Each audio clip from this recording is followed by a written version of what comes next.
Oi pessoal, tudo bem?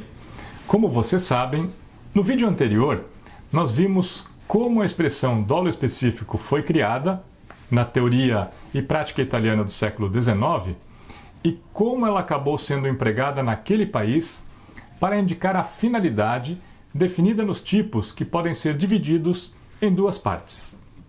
Como eu falei, esse é o caso da prevaricação e da corrupção ativa, por exemplo. Hoje nós vamos ver como esse assunto é tratado na dogmática alemã. A primeira coisa que eu gostaria de deixar clara é que lá não se usa essa expressão dolo específico. Não se classifica o dolo em uma modalidade genérica e outra específica. O assunto que é tratado mediante a expressão dolo específico na Itália, na Alemanha, é uma questão relacionada aos elementos subjetivos do tipo, especialmente nos tipos que podem ser divididos em duas partes, que são aqueles em que a conduta realizada na primeira parte é orientada a uma finalidade descrita na segunda. É o caso da prevaricação, deixar de praticar o ato de ofício para satisfazer interesse pessoal. Mas o dolo, correspondente ao elemento subjetivo do tipo, esse indicado na segunda parte, é simplesmente o dolo direto de primeiro grau. Nada mais do que isso. Bem, mas para chegar nessa solução prática, que é muito parecida com a solução italiana, o caminho dos alemães foi diferente. Esse assunto não foi tratado no âmbito do dolo, mas sim no âmbito do tipo. No início do século XX, alguns autores, como por exemplo Dohna, Fischer, Mayer, e depois Hegler, Sauer e Metzger, salientaram que alguns comportamentos do sujeito somente adquiriam sentido se fosse considerada a sua intenção ou finalidade. Um exemplo indicado para ilustrar isso foi dos crimes contra a honra, a injúria. A consequência dessa análise foi a definição dos elementos subjetivos do tipo. E esses elementos foram divididos em duas espécies conforme a estrutura dos tipos. A primeira espécie correspondia aos tipos em que o significado do comportamento objetivo só podia ser definido se fosse considerada a intenção ou finalidade do sujeito. É o caso da injúria. Esses casos foram denominados como delitos de tendência, ou mais especificamente, delitos de expressão. A outra espécie corresponde aos delitos cujo tipo pode ser dividido em duas partes. É o caso da prevaricação.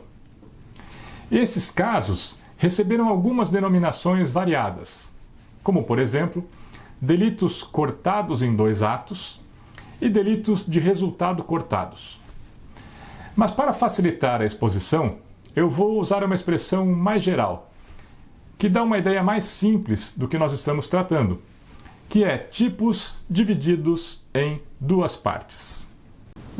Assim como aconteceu na Itália, inicialmente, os delitos considerados para a análise dos elementos subjetivos do tipo foram os de expressão, a injúria. Mas depois, também da mesma forma que aconteceu na Itália, esse assunto foi direcionado para os crimes definidos em tipos que podem ser divididos em duas partes, a prevaricação. E o motivo dessa tendência na Alemanha foi a influência do finalismo na teoria do delito. O finalismo demonstrou que o sentido da conduta humana é determinado pela intenção do sujeito. A consequência disso foi que a distinção entre os delitos de expressão e os outros delitos dolosos acabou sendo dissipada. Isso porque, embora na injúria seja a intenção de ofender o que dá sentido à conduta, isso não é essencialmente diferente do que ocorre nos outros delitos. No homicídio, por exemplo, o que dá sentido à conduta é a intenção de matar.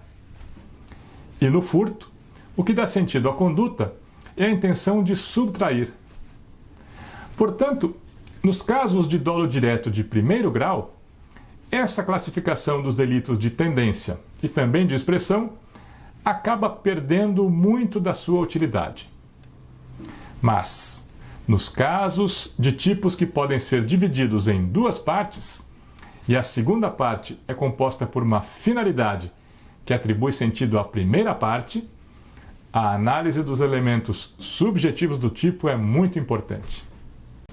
Por isso, os elementos subjetivos do tipo passaram a ser uma categoria útil para descrever e identificar o objeto do dolo nos tipos divididos em duas partes. E dessa forma, se chegou à mesma solução na Alemanha que já se havia chegado na Itália, porém usando uma categoria diferente. Em vez de tratar de uma espécie de dolo, se tratou de uma espécie de tipo, para explicar o conteúdo da intenção definida na segunda parte dos tipos que podem ser divididos em duas partes. Bem, e no Brasil? Isso nós vamos ver na próxima semana. Até lá! Mas antes de terminar, eu quero lembrar que esse conteúdo, assim como todas as minhas outras aulas, estão disponíveis no Instagram, YouTube e Spotify. Claro, gratuitamente.